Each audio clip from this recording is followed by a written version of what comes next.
singers. I'm Laura, and here at the Weekly Warm-Up, I share clear, fun voice education so you can enjoy your singing even more. Today's video is the last video in our series on practice, and I'm going to show you the most essential markings that you need to put into your music to make sure that the effects of your home practice really last. When you mark your music, you're doing a few things. Number one, you're communicating to your future self the little pitfalls that you might want to avoid in your music so you don't have to make any mistake more than once. That is so essential.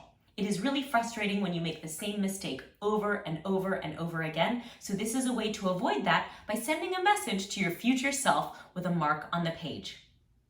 Number two, by sort of decoding what you see on the page for your own future self, you're making it easier for you to figure out what's going on in the music quickly and then get your eyes up off the page. So you're sort of making it faster to read music and allowing yourself to look up and connect with your audience and your conductor more of the time.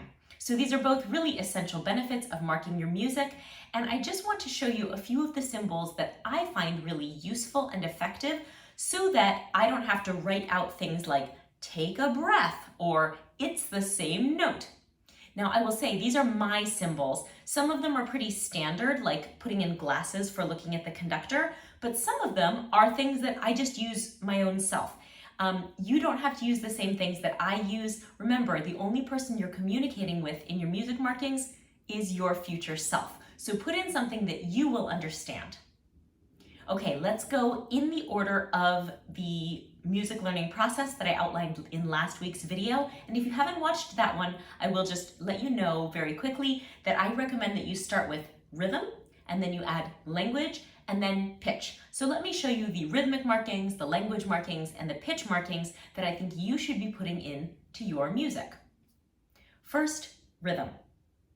This is probably the thing that I mark into my music most often, and this is vertical slashes to show the beats. Now this comes in handy in a lot of different scenarios, and I'm going to do a little movie magic here and show you a score. This is just one that I picked up off my piano, and I looked through it and found examples of all the different markings that I am going to be talking about today. So I'll show you an example here. You'll see here I've got one slash that's showing where a beat is, and that's a beat that falls in the middle of a dotted rhythm. So for me, what that slash is telling me is when the beat passes by, so that I know that I don't move until after that beat. That beat slash is showing me where the accompaniment is lined up for beat 2, and then I also have a slash marked for beat 3 with the number 3 to show me this happens on beat 3. So I'm telling myself with these two slash marks, first, don't act until beat 2 has already passed. And then with the other one, this event occurs on beat 3. I use this kind of thing all the time. In runs, I'll use it to mark where the different sections begin, but I'm always using the lines to show where the beats are. And if I take it all the way down into the accompaniment staff, I'm showing where it lines up with what's happening in the piano or orchestra. Another rhythmic marking that might be useful to you is how long to hold things. It's common practice to tie or draw a slur over to the next rest. For me, I tend to like to add a line and then a vertical slash at the point where I cut off. So you'll see that demonstrated here. Here I've got that horizontal line going to continue the line, and then I've got a vertical slash showing that I'm going to cut off on beat 2. And that's how I use that. Feel free to use either marking. Most of the essential rhythmic markings that I would like you to incorporate into your music marking are marks for slowing down and speeding up. Now, for slowing down, sometimes we write in things like rit or ral for ritardando or rallentando. But for me, I find that a symbol is actually something that I tend to see more, notice more, and react to more. So I prefer that in my music. When things are going to slow down, I draw a squiggly line. That's pretty standard. And when things are going to speed up, I draw a forward moving arrow. So those are the symbols that I use. Some people use backward arrows and forward arrows. Use whatever you like. Now on to language markings. I'm only going to show you two things here, and they're the things that I use most commonly. The first are symbols for showing stress and unstress. Especially if I'm in a language where there's a strong stressed and unstressed syllabic weight, things like Italian or Spanish, it is often useful to mark where the strong beats are and then what the less important syllables might be. Now, in this piece of music that I'm showing you here, this was a word with which I was unfamiliar, bistre, it's in French, and so I wanted to make sure that I didn't punch the final syllable, which is in fact not even spoken in spoken French. So I've put a little sort of a line, like a tenuto symbol basically, for the stressed part, and then I've put a little bit of a sort of bowl-shaped marking for the unstressed syllable. These are the same syllables that you would see in poetry marking, and they work for me here so that I really can see stress here, and then, even more important perhaps, unstress on this one. Bistre. The other language marking that I think is very useful is the pronunciation itself. Now here, I often use International Phonetic Alphabet. You can use whatever you like, but I recommend that whatever pronunciation markings you're putting in for yourself, put them in square brackets. And the reason for that is this. I will often mark, for example, in a word in German ending with AB, the pronunciation of that would be up. That B would sound as P. But if I just write a P above my music, I'm gonna think I'm telling myself to sing piano, because that P can have multiple meanings. So anytime I'm making a note about pronunciation, I'm always gonna put it in square brackets, and I'll show that to you here. This was an unfamiliar word for me, faon, and so I've marked it in here with the IPA symbols, F, A, and then O with that tilde to show the nasal. Finally, we have our pitch markings. Now, these are oftentimes where we start with our marking because we just think, I get this note wrong every time and I want to sing it correctly. I don't want you to stop at circling it. Circling it is good, but if you circle it, all that's telling your mind the next time you come across it is, I've gotten this note wrong in the past. So what I really recommend that you do is circle a note that you have a tendency to guess wrong on, and then draw an arrow up or down to help you move in the direction toward correct.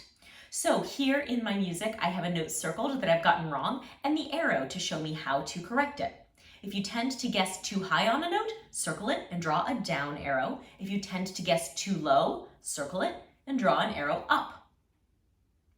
Other ways that you can use circling are to draw a sort of horizontal loop around notes that are the same. This is very, very useful. You might be surprised at how often we mess up on failing to repeat a pitch that is the same over and over again.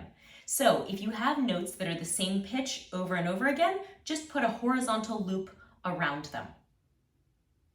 And finally, this is one of my favorite tricks. One of the places we tend to get notes wrong most frequently are when we either jump from one system to the next or when we turn a page. So I would recommend strongly that if you tend to make those kinds of mistakes, just take the next note you're going to jump to, either on the next system or on the next page, and write it at the end of the previous system or page. You can just mark it in where the note would be on the staff, and that way you'll already know where you're going before you create that visual chaos of turning the page. I'll show you here one example, but I found them throughout this score. Almost every time I turn a page, I've marked in the note before I turn so that I'm ready for what's going to hit me as soon as I get across onto the next page. Now those are the most important symbols that I tend to use and mark in my home practice, but I do just want to give you 3 more, and these are things that you would probably put in during a choral rehearsal. These are breath marks and also notes on when to look where. In terms of breaths, some people put commas. I am very attached to the check mark, and I will tell you that I tend to either put a check mark at a place where I want to breathe, or if I want to take a big breath, I will often mark a check and then write the word big. And you'll see that all over my music. I've got quite a few examples here, and I'll show one to you.